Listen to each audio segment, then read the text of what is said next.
नमस्कार, मी डॉक्टर प्रणव देशपांडे आयुर्वेदमध्ये आपल्या सगळ्यांचं मनापासून स्वागत आहे। मागच्या व्हिडिओमध्ये आपण बद्धकोष्ठता नेमकी कशामुळे होते, बद्धकोष्ठतेची कारणं काय आहेत हे बघितलंय। आजच्या व्हिडिओमध्ये आपण बद्धकोष्ठतेवरचे उपाय कुठले आहेत ते बघायचे, जेणेकरून आपलं पोट व्यवस्थित साफ होईल आणि त्याच्यातून आपल्याला निरोगी आयुष्याची प्राप्ती होईल। तर हे सगळं जाणून घेण्यासाठी हा व्हिडिओ शेवटपर्यंत बघा। व्हिडिओ आवडल्यास लाईक करा, शेअर करा। तुमच्या काही शंका असतील तर त्या कमेंट बॉक्समध्ये जरूर विचारा। बद्धकोष्ठतेच्या कारणांमध्ये आपण बघितलं होतं की बऱ्याच जणांच्या जेवणाच्या वेळा ज्या आहेत तर त्या चुकीच्या असतात।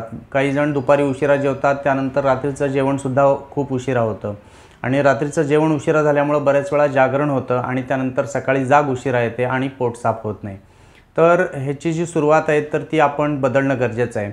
सगळ्यात पहिल्यांदा सकाळचं जेवण जे आहे, आपला पोटातला अग्नी जो आहे तर तो निसर्गातला जो सूर्य आहे त्याच्यानुसार त्याचं साधर्म्य आहे। जसा जसा निसर्गामध्ये सूर्य वाढत जातो तशी तशी आपल्याला भूक लागली पाहिजे। तर जेव्हा सूर्य आकाशात तीव्र असतो, साधारण 12च्या आसपास आपलं जेवण दुपारचं जे आहे ते झालेलं असलं पाहिजे। त्यानंतर संध्याकाळी सूर्यास्ताच्या आतमध्ये, सूर्य मावळाच्या आत जर आपलं जेवण झालं तर आपल्या पोटातला अग्नी जो आहे तो व्यवस्थित राहतो आणि त्यानंतर साधारण 3 तासानंतर झोपायला पाहिजे। तर या गोष्टी आपल्याकडून होत नसतात। बऱ्याच वेळा जेवण उशिरा झाल्यामुळे उशिरा झोपणं होतं। तर साधारण सूर्यास्तापर्यंत जेवण झालं आणि संध्याकाळी आपण 9 ते 10च्या दरम्यान जर झोपलो तर त्यानंतर जे पचन होणार आहे ते व्यवस्थित होतं, त्याला आवश्यक असणारा कालावधी व्यवस्थित मिळतो आणि त्यानंतर जे पोट साफ होणार आहे सकाळी ते व्यवस्थित होतं। त्यामुळे जेवणाची वेळ जी आहे ती आपली एकदम रेग्युलर असणं गरजेचं आहे आणि त्या वेळेला जेवण करायचं आहे। दुसरी महत्त्वाची गोष्ट म्हणजे आपण जेवण जे करणार आहे तर ते एकदम व्यवस्थित सावकाश अन्नाचा प्रत्येक घास चावून चावून असं करायचं आहे। साधारण 15 ते 20 मिनिट आपल्याला जेवणासाठी लागली पाहिजेत। जेवढं आपण अन्न चावून चावून खातो तेवढी आपली पचनशक्ती चांगली होते आणि त्यानंतर पोट व्यवस्थित साफ होतं। आता रात्री आपण जेव्हा लवकर झोपतो तेव्हा साहजिकच सकाळी लवकर जाग येते।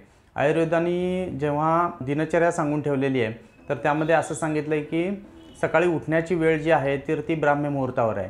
ब्राह्मी मुहूर्त म्हणजे साधारण सूर्यास्ताच्या आधी साधारण 1-2 तास वगैरे। तर या वेळेला जेव्हा आपण उठतो त्यावेळेला साहजिकच तो काळ वाताचा असतो आणि वायूचं काम जे आहे ते मलमूत्र निस्सारणाचं काम आहे। त्यामुळे आपण जेवढे पहाटे लवकर उठू तेवढं आपलं पोट लवकर साफ होत असतं। जी लोक उशिरा उठतात म्हणजे साधारण 6, 7, 8 नंतर जी लोक उठतात तर ती कफाच्या काळात उठत असल्यामुळं पोट व्यवस्थित साफ होत नाही।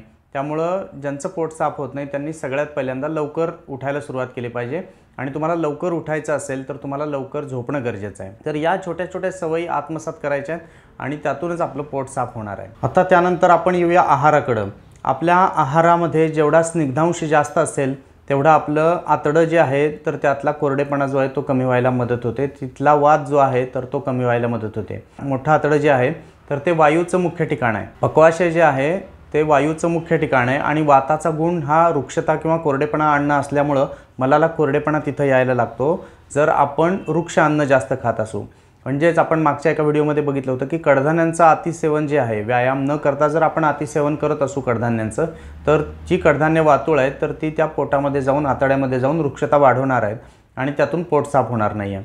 त्याचबरोबर बऱ्याच लोकांच्या जेवणामध्ये तूप आणि तेलाचा समावेश अतिशय कमी असतो। म्हणजे आजकाल झिरो ऑइल कुकिंग असं एक कन्सेप्ट आलेला आहे किंवा एक ट्रेंड चाललेला आहे। तर त्याच्यामध्ये तेल आणि तुपाचा अगदी नगण्य वापर केला जातो किंवा केलाच जात नाही। तर त्याच्यातून परिणाम जो होणार आहे तर तो पोट न साफ होण्याकडे होणार आहे आणि त्यामुळं आपल्या जेवणामध्ये आवश्यक तेवढं तुपाचं प्रमाण असलंच पाहिजे, आवश्यक तेवढं तेलाचं प्रमाण असलंच पाहिजे। तेल कुठल्या पद्धतीचं खायचं, तेल चांगलं कुठलं ह्याच्यावरती आपण एक वेगळा व्हिडिओ बनवलेला आहे, तर तो तुम्ही नक्की बघून घ्या। म्हणजे तेलाच्या बाबतीत तुमच्या ज्या कन्सेप्ट आहेत तर त्या क्लिअर होतील। त्याचबरोबर आपल्या जेवणामध्ये साधारण 3 ते 4 चमचे तूप रोजच्या जेवणामध्ये असलं पाहिजे, जेणेकरून अन्न पचनासाठी पण मदत होईल आणि आतड्यामध्ये स्निग्धांश वाढण्यासाठी पण मदत होईल। त्याचबरोबर आपण जी फळं खातोय, ज्या भाज्या खातोय तर त्या कुठल्या निवडायच्या हे सुद्धा आपण बघितलेलं आहे। तर योग्य त्या भाज्या आणि योग्य ती फळं, तर फळामध्ये जर आपण बघितलं तर साधारण 80 ते 90% पाण्याचंच प्रमाण आहे।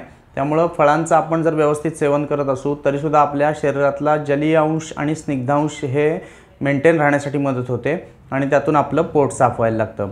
पालेभाज्या ज्या आहेत त्यामध्ये सुद्धा फायबर कंटेंट असल्यामुळं ज्या चांगल्या पालेभाज्या आहेत आपल्या शरीरासाठी त्यातल्या त्यात राजगिरा असेल, तांदूळचा असेल, लाल माठ असेल, साधा माठ असेल अशा पालेभाज्यांचं सेवन केल्यानंतर आपलं पोट साफ होण्यासाठी त्याचा खूप चांगला फायदा होणार आहे। आयुर्वेदाने जेवणाचे काही नियम सांगितलेले आहेत, त्याच्यामध्ये ताजं अन्न आणि गरम गरम असं अन्न आयुर्वेदाने सेवन करण्यासाठी सांगितलं आहे। आपण जेवढं ताजं अन्न खाऊ, जेवढं गरम अन्न खाऊ, तेवढा आपल्या पोटातला जो अग्नी आहे, जठराग्नी ज्याला असं म्हणतात, तर तो एकदम व्यवस्थित मेंटेन राहतो, तो प्रज्वलित होतो आणि जड अन्न आपल्याकडून जर काही खाण्यात आलं तर ते पचन होण्यासाठी मदत होते। त्यामुळं ताजं, सकस आणि गरम अन्न खाण्यासाठी प्राधान्य द्यायचं आहे। त्याचबरोबर ते अन्न जे आहे ते स्निग्ध असलं पाहिजे आणि ते पचण्यासाठी हलकं असलं पाहिजे। त्याच्या पुढचा भाग आयुर्वेदाने सांगून ठेवला आहे, ते म्हणजे जे अन्न आपण खाणार आहे ते मात्रेमध्ये असलं पाहिजे। म्हणजे योग्य त्या प्रमाणात जर आपण अन्न खात असू, म्हणजे एखादा पदार्थ आपल्याला आवडला आहे म्हणून आपल्या भुकेपेक्षा आपण जर जास्त खात असू तर आपलं पोट निश्चितपणे बिघडणार आहे। काही वेळेला लूज मोशन होतील तर कधी कॉन्स्टिपेशन होणार आहे। त्यामुळं मात्रेमध्ये अन्न खाणं जे आहे ते आपल्या लॉंग टर्मच्या आयुष्यासाठी खूप चांगल्या पद्धतीने उपयोग होतो। त्यामुळे या गोष्टी लक्षात ठेवायच्या आहेत। त्याचबरोबर अन्न पचन होण्यासाठी व्यायामाचा समावेश आपल्या रुटीनमध्ये असणं गरजेचं आहे। तर तुमच्या प्रकृतीला, तुमच्या शरीराला जो व्यायाम सूट होतो तो करणं गरजेचं आहे। तुम्ही वॉकिंग करा, रनिंग करा, सूर्यनमस्कार घाला, जिममध्ये जावा, तर या ज्या गोष्टी आहेत तर त्या तुमच्या स्नायूंना लवचिकता आणण्यासाठी मदत होणार आहे। व्यायामानंतर तुमची भूक चांगली होणार आहे, तुमच्या शरीरातून घाम बाहेर येणार आहे, विषारी द्रव्य बाहेर टाकली जाणार आहेत आणि त्यातून तुमचा अग्नी वाढणार आहे आणि तुम्ही जे अन्न खाल ते पचण्यासाठी मदत होणार आहे। त्यामुळं व्यायामाचा समावेश नक्की करा। त्याचबरोबर पनीर, चीज, मैद्याचे पदार्थ, वारंवार खाण्यात येणारी कडधान्य, वृक्ष पदार्थ जे आहेत त्यांचं सेवन थोडंसं कमी करा। जर तुमचं पोट साफ होत नसेल तर, तुमचं पोट व्यवस्थित साफ होत असेल तर हे जे पदार्थ आहेत तुमच्या खाण्यात असतील तर त्याच्याबरोबर व्यायामाचा समावेश करा किंवा ते जड अन्न पचण्यासाठी काय करता येईल याचा विचार करा। त्याचबरोबर ज्यांचं पोट साफ होत नाही त्यांनी रात्री झोपण्यापूर्वी साधारण एक 15 ते 20 बिया काढलेल्या काळ्या मनुका घ्यायच्या, एखाद दुसरा अंजीर घ्यायचं आणि ते गरम पाण्यामध्ये साधारण 1 कप किंवा 1 ग्लास कडकडीत गरम पाण्यामध्ये अर्धा तास भिजत ठेवायचं। अर्ध्या तासानंतर ते पाणी गाळून घ्यायचं आणि ते प्यायचं किंवा काळ्या मनुका आणि अंजीरसुद्धा खाल्ल्या तरी चालतील। असं केल्यानंतर हे जे 2 पदार्थ आहेत ते तुमच्या शरीरातलं पित्तसुद्धा कमी करणार आहेत आणि पोट साफ करण्यासाठी तुम्हाला मदत करणार आहेत। त्याचबरोबर आपलं पोट साफ होत नसेल तर आपण जेवणापूर्वी साधारण 1 घोट कोमट पाण्यातून 1 ते 2 चमचे आपल्या घरचं तूप जे आहे ते पाण्यामध्ये मिक्स करून घेऊ शकतो। त्याचासुद्धा आपल्या आतड्यामधला कोरडेपणा कमी होण्यासाठी आणि पोट साफ होण्यासाठी फायदा होतो। आता औषधाचा विचार केला तर आपण त्रिफळा चूर्ण जे आहे तर ते पोट साफ होण्यासाठी वापरू शकतो। ते कोमट पाण्यातून साधारणपणे 1 चमचा रात्री झोपताना 1 ते 2 चमचा जर आपण घेतलं तरीसुद्धा त्याचा फायदा होतो। त्रिफळा हे रसायनसुद्धा आहे आणि पोट साफ करण्यासाठी अनुलोमन म्हणून कार्य करणारसुद्धा आहे।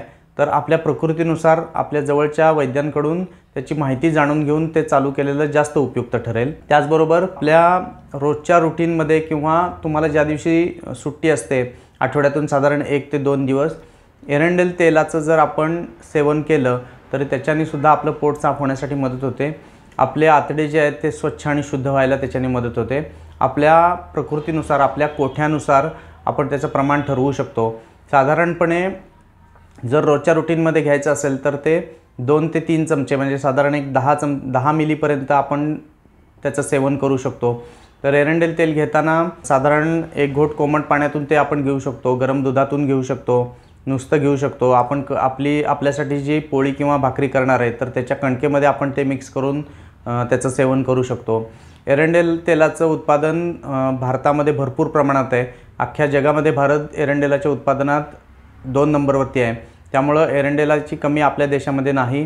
त्यामुळं त्याचं तेल वापरलं तर त्यामध्ये भेसळ होण्याची शक्यता खूप कमी आहे।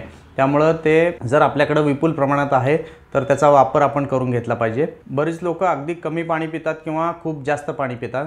तर जी लोक कमी पाणी पितात त्यांनी आपल्या शरीराला आवश्यक जेवढं आहे तेवढं पाणी पिलं पाहिजे।